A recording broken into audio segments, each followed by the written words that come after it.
song.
Gloire à Dieu. Bien-aimés dans le Seigneur, bonjour. Nous voici une fois encore rassemblés en ce jour merveilleux que nous donne le Seigneur pour l'adorer, pour le magnifier. Que le Seigneur vous bénisse, vous qui êtes avec nous ce matin, au nom de Jésus-Christ. Bien-aimés, comme vous le savez, aujourd'hui est un jour spécial. C'est un jour mémorable pour les enfants de Dieu que nous sommes. Bien-aimés dans le Seigneur, tous les chrétiens savent que Christ est l'agneau de Dieu qui a accompli la rédemption pour nous. On va jusqu'à l'appeler l'agneau pascal.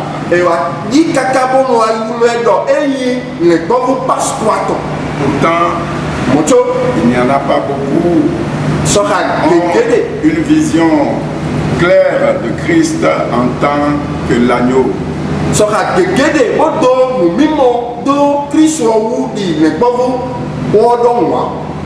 Que l'agneau rédempteur de Dieu.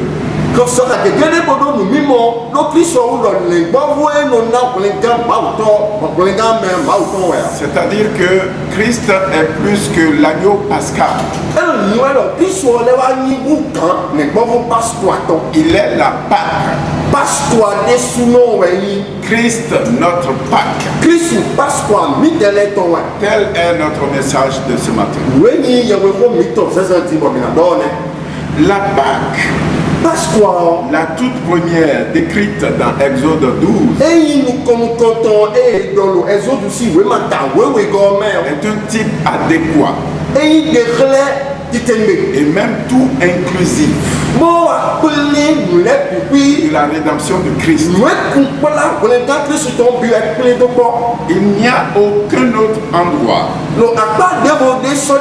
dans les Écritures où la rédemption de Christ est présentée d'une manière aussi complète.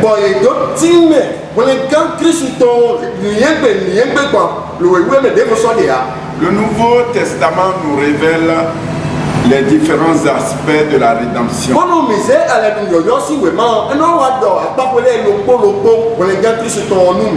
Mais seul Exode rassemble l'image complète.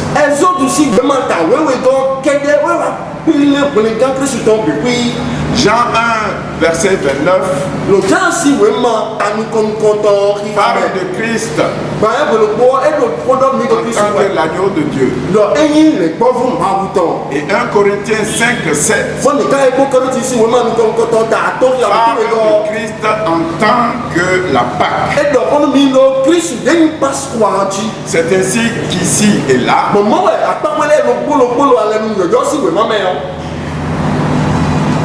le Nouveau Testament nous présente différents aspects.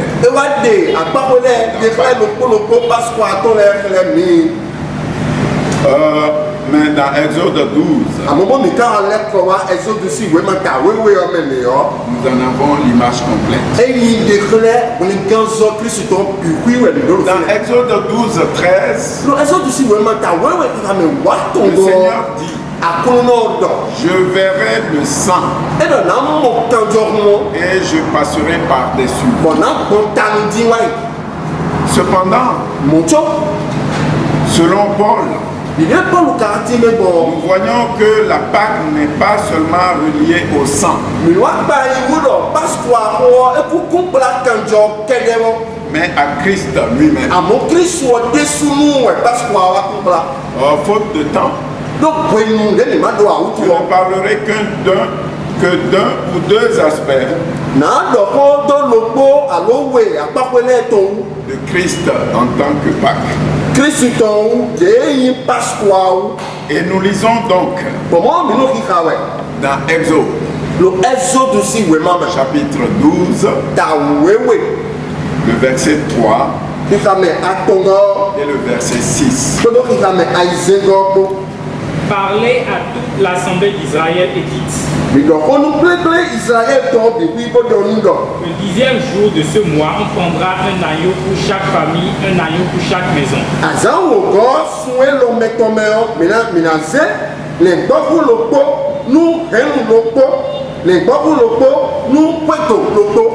Vous le garderez jusqu'au 14e jour de ce mois. Et toute l'assemblée d'Israël l'immolera entre les deux soirs.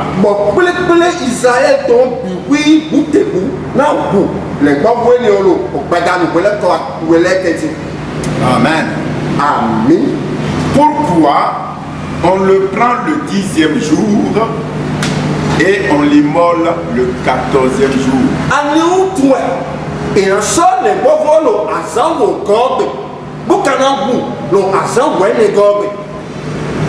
Bien-aimé, Exode 12, le verset 5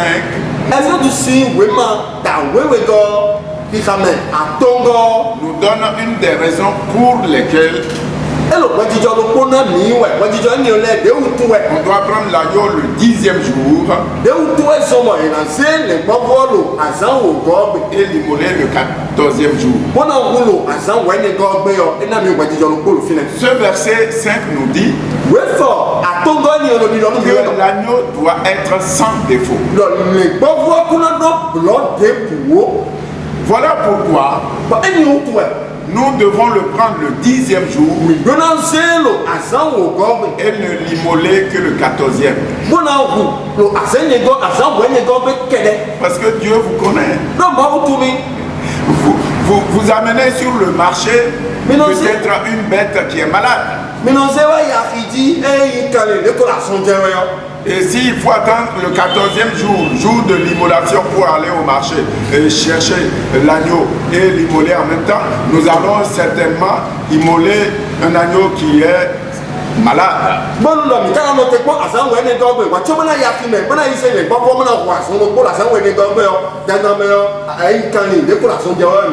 Donc pour être sûr que l'agneau qui va être immolé le 14e jour est sans défaut, nous prenons le temps du 10e au 14e jour pour l'observer.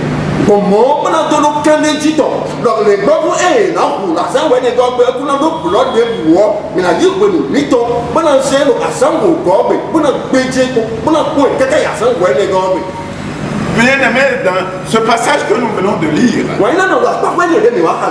avons une révélation extraordinaire. Dieu a commencé à parler d'un agneau.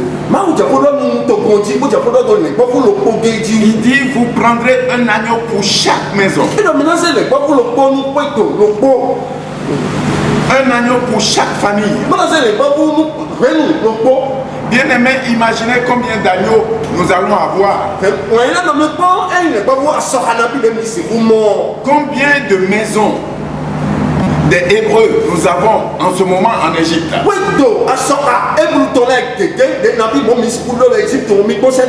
Il commence à parler d'un agneau et puis il termine par l'agneau unique.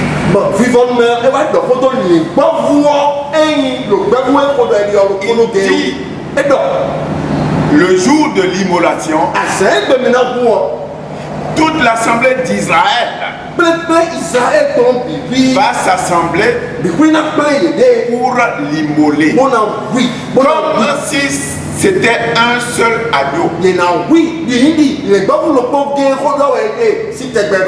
Et c'est vrai, parce qu'il s'agit d'un seul agneau.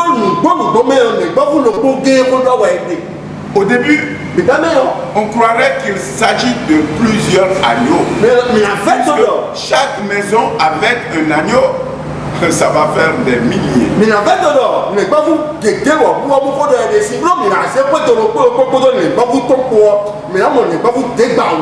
Bien-aimé, quand vous prenez la parole de Dieu, de Genèse jusqu'à l'Apocalypse, elle ne parle que d'une seule personne. Elle ne parle que d'une seule personne. Quand vous prenez Abraham, Jacob, Élisée, tout ça, vous allez penser que ça parle de différentes personnes. Ça parle d'une seule personne jusqu'à la fin. Mais dans ces personnes-là, dans ces personnages, vous trouverez un aspect de la seule personne dont il parle. Bien-aimé dans le Seigneur, il s'agissait de Christ. Voilà pourquoi Paul peut dire que Christ n'est pas seulement l'agneau pascal. Il n'est pas seulement l'agneau qui va être immolé, mais Christ est chaque aspect de la Pâque. Et quand vous lisez correctement les évangiles, vous verrez que Christ a été arrêté et qu'il a passé la même période pour être examiné par les enfants d'Israël et les étrangers. Bien aimé, dans chaque maison, en ce moment en Égypte, il y avait des Hébreux dans la maison, et il y avait des étrangers. Alléluia. Parce qu'un Hébreu a pris certainement une femme ou un Égyptien a eu une femme hébreu. Et bien aimé, aussi bien le peuple de Dieu que les étrangers devaient observer pendant les 4 jours. L'agneau. Voir s'il est réellement sans défaut. Et c'est ce qu'ils ont fait à Jésus. Lorsque Jésus a été arrêté,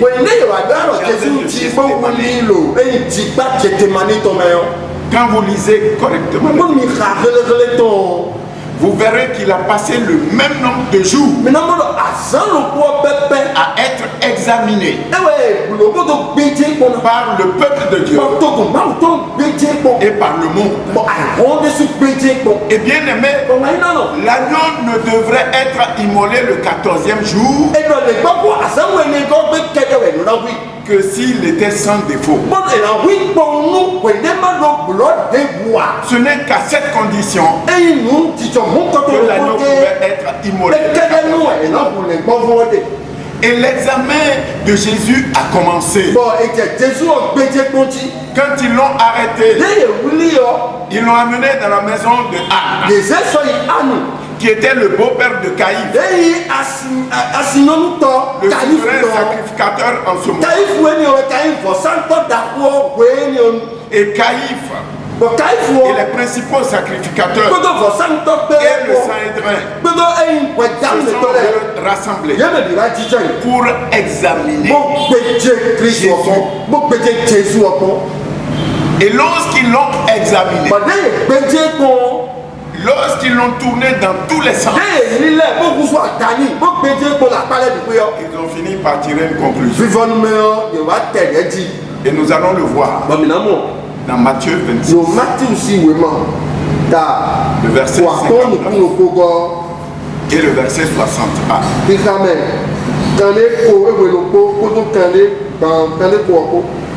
Les principaux sacrificateurs et tout le Sanhédrin cherchaient quelques faux témoignages contre Jésus.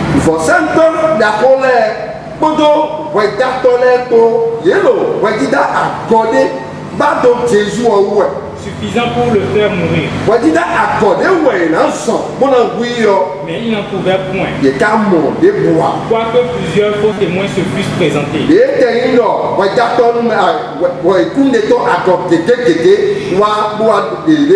Ils l'ont examiné dans tous les sens. Ça, c'est le peuple de Dieu. Ça, c'est les sacrificateurs. Ça, c'est les juifs. Le peuple de Dieu. Ils devaient examiner et voir s'il était effectivement sans défaut.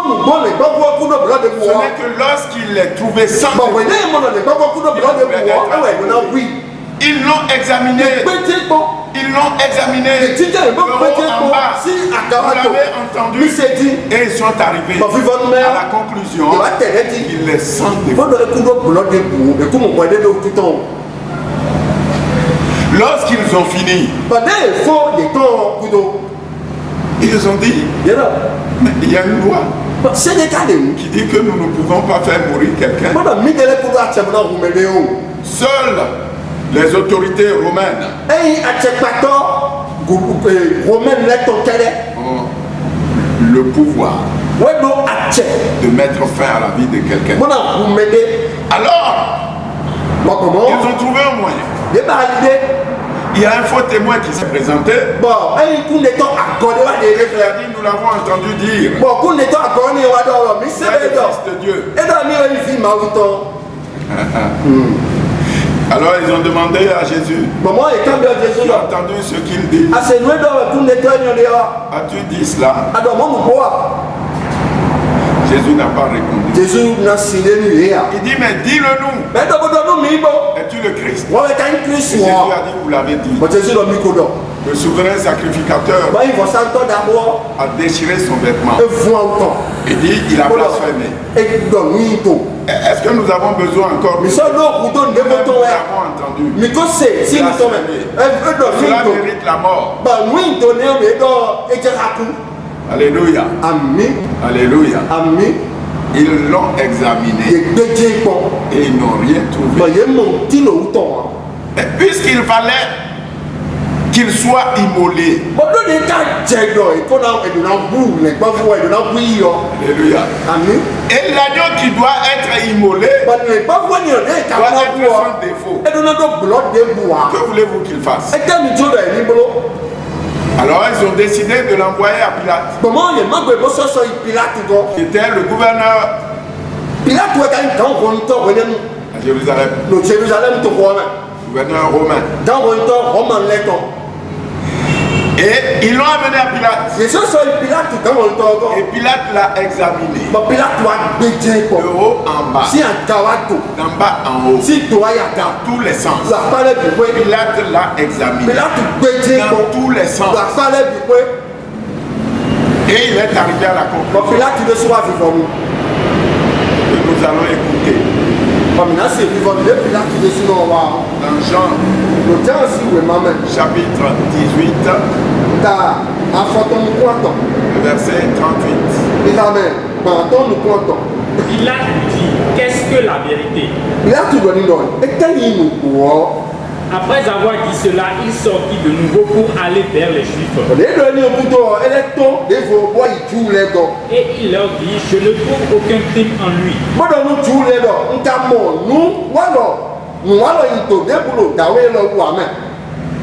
La première conclusion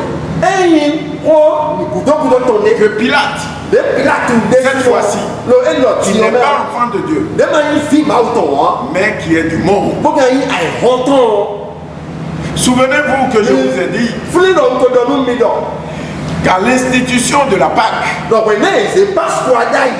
Égypte, dans chaque maison, où il fallait prendre un agneau, l'agneau devait être examiné, aussi bien par le peuple de Dieu que par les étrangers. Et c'est ce qui se passe avec Jésus. Après que les principaux sacrificateurs est examiné, ils sont arrivés à la conclusion qu'il est celui qui doit faire l'affaire, qu'il est sans défaut. Ils l'ont envoyé aux étrangers. Et Pilate l'a examiné de long en large. Et il vient à la première conclusion. Je ne trouve rien. Et quand il a tiré cette première conclusion, en allant vers les Juifs, c'est alors qu'il a appris que Jésus était galiléen. Et ça fait que en ce jour-là, Hérode, qui était gouverneur de Galilée, était à Jérusalem.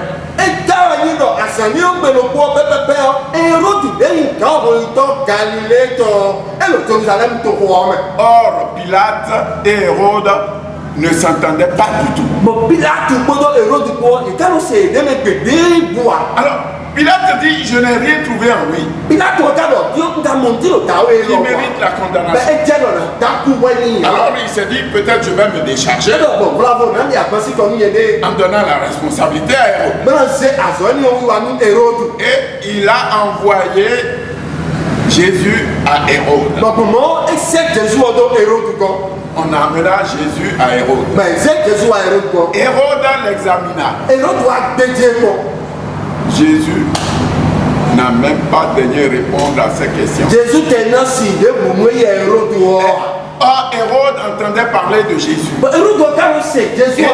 Il se demandait si un jour il aura l'occasion d'être en face de ce jour-là, son ennemi juré, Pilate, lui a fait venir Jésus. Et Hérode était face à face. Il le questionna dans tous les sens. Il n'a rien trouvé. Il ordonna aux soldats de le frapper. Et on le maltraita. Et après on lui fit porter une tunique. et une couronne d'épines. Et Hérode le renvoya à Pilate. Alléluia. Amen. Gloire à Dieu. Alléluia. Gloire à Dieu. Alléluia. Et Jésus revint à Pilate. Et dans ses souffrances, ce que vous allez remarquer, c'est que Jésus, dans ses souffrances, est en train de réconcilier encore des gens. Parce que la parole nous dit que ce jour-là, Pilate et Hérode, ils ne s'entendaient pas, ils se sont réconciliés. C'est la mission de notre Seigneur. Réconcilier les enfants de Dieu avec Père. Voilà Jésus qui revint à Pilate. Et Pilate encore l'examina plus profondément. Et il arriva à cette conclusion. Jean 19, versets 4 et 6. Il a sorti de nouveau et dit aux Juifs, voici, je vous l'amène dehors afin que vous sachiez que je ne trouve en lui aucun crime.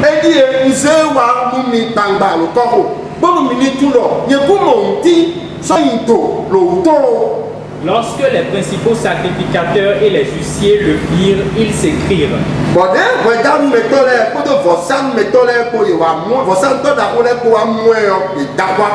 crucifie, crucifie. Pilate leur dit, prenez-le vous-même et crucifiez-le. Car moi je ne trouve point de crime en lui. Car moi je ne trouve point de crime en lui. Exode 12, le verset 5, a dit que l'agneau qui doit être immolé doit être sans défaut. Bien-aimé dans le Seigneur, en examinant Jésus, ses ennemis ont reconnu qu'il était sans défaut. Alléluia. Amen. Alléluia. Amen. Il était sans défaut. Je voudrais vous dire, bien-aimé, vous avez l'habitude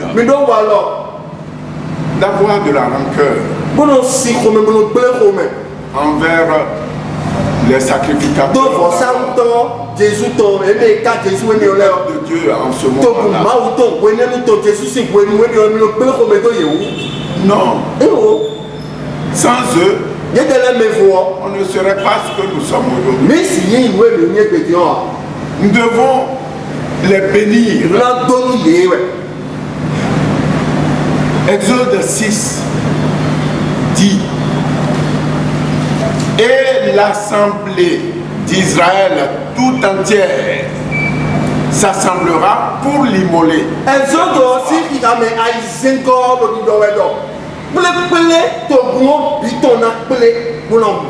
L'agneau ne devait pas être immolé par les étrangers. L'agneau ne devait pas être immolé par des impies. L'agneau devait être immolé par l'assemblée d'Israël.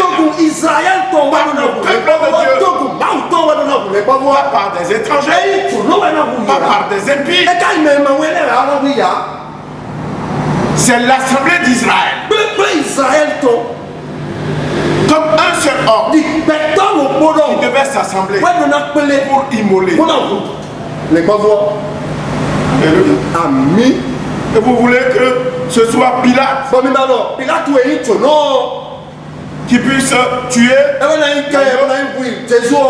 Pilate après l'avoir examiné. Il est sans défaut. Il est sans défaut. Mais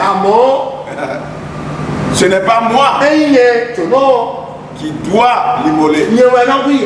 C'est pourquoi je ne trouve rien en lui qui mérite la mort. Mais comme vous exigez, puisque plus Pilate cherchait à le libérer, puis le peuple d'Israël criait, non, tu le... Oui. Pilate dit, vous savez,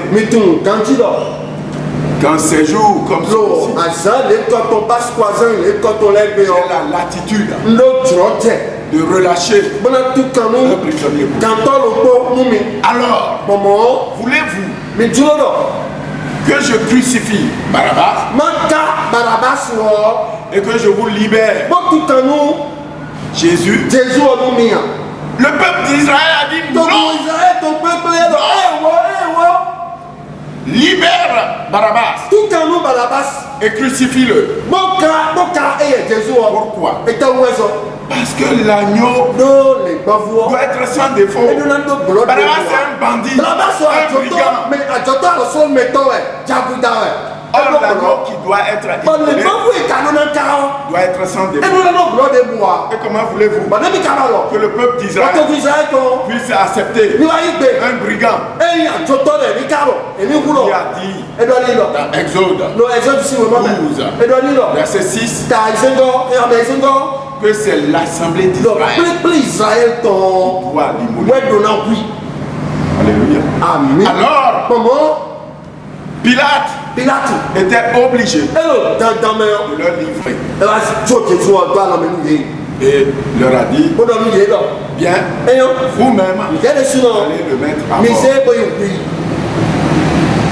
Tout ce qui est dit concernant l'agneau s'est appliqué à Christ, Jésus-Christ, comme la parole l'avait institué en Égypte. Voilà pourquoi Paul peut dire dans 1 Corinthiens 5,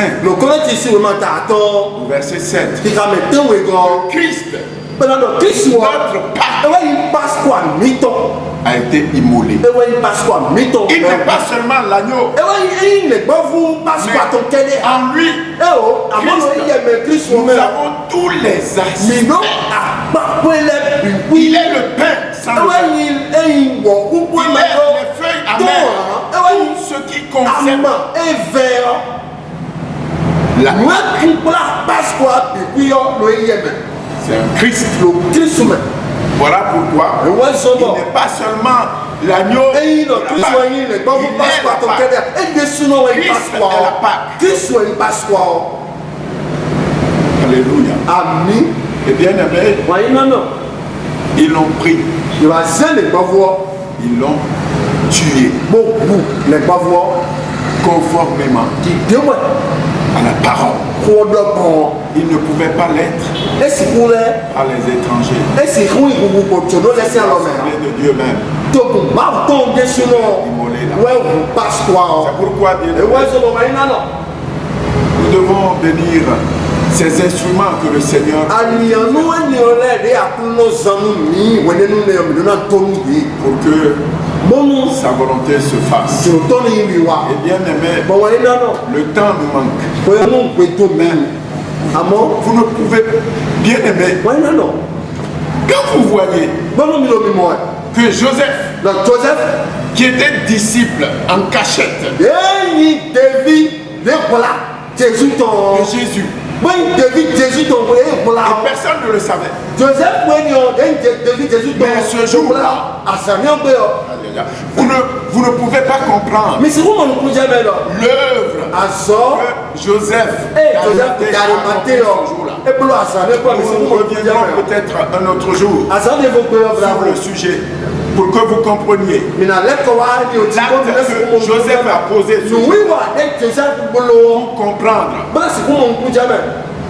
l'œuvre rédemptrice que son acte nous a apporté. Que le Seigneur vous bénisse et que chacun de vous dans sa maison puisse manger la Pâque. Que vous mangez la Pâque. La Pâque, ça se mange. Mangez la Pâque. Et que le Seigneur vous bénisse abondamment. Amen. Amen. Nous allons, bien aimés, chacun d'entre vous, vous préparer pour manger la Pâque. La parole de Dieu nous dit, dans 1 Corinthiens 11,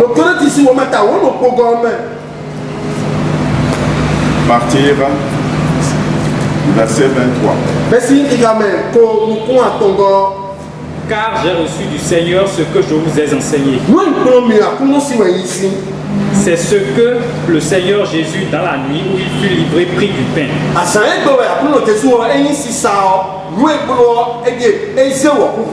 Et après avoir rendu grâce, le rompit et dit, ceci est mon corps, qui est rompu pour vous.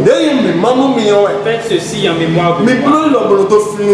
De même, après avoir soupé, il prit la coupe et dit, cette coupe est la nouvelle alliance en mon sang. Faites ceci en mémoire de moi toutes les fois que vous en boirez. Car toutes les fois que vous mangez ce pain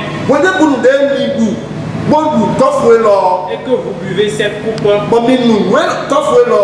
vous annoncez la mort du Seigneur jusqu'à ce qu'il vienne. C'est pourquoi celui qui mangera du pain ou boira la coupe du Seigneur indignement sera coupable envers le corps et le sang du Seigneur. Que chacun donc s'éprouve et qu'ainsi il mange du pain et boive de l'eau. Car celui qui mange et boit sans discernement, le corps du Seigneur et boit un jugement contre lui-même. C'est pour cela qu'il y a parmi vous beaucoup d'infirmes et de malades. Et qu'un grand nombre sont morts. Si nous nous jugeons nous-mêmes, nous ne serions pas jugés. Amen. Amen. Le Seigneur bénisse sa parole.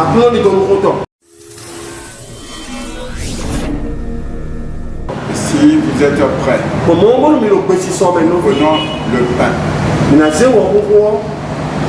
Seigneur, nous le faisons en ta mémoire, conformément à ta recommandation.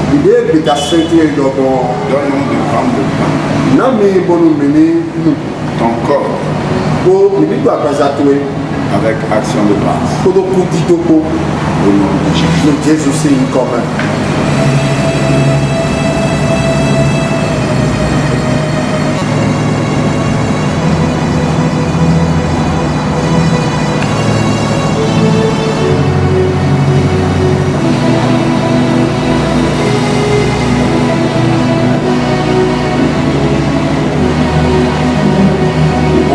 Notre coupe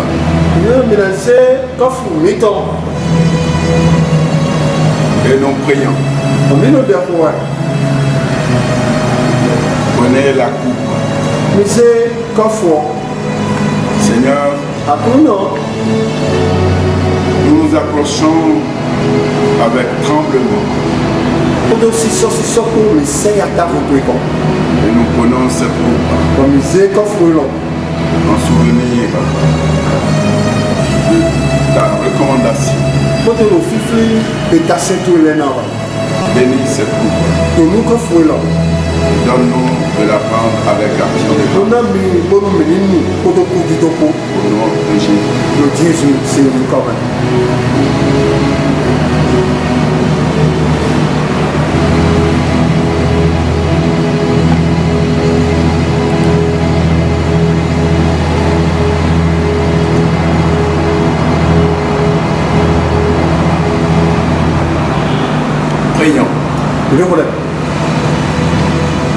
Éternel Dieu, notre Père, Tu es vivant et ta parole est vivante. Nous avons écouté ta parole. Elle est la vérité. Tu es la résurrection. Tu es la vie. Nous croyons que tu es avec nous. Nous sommes en toi. Et tu es en nous. Tu es dans le Père.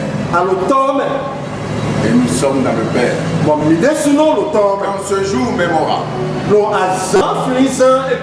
soyons un. Comme toi et le Père, vous êtes un.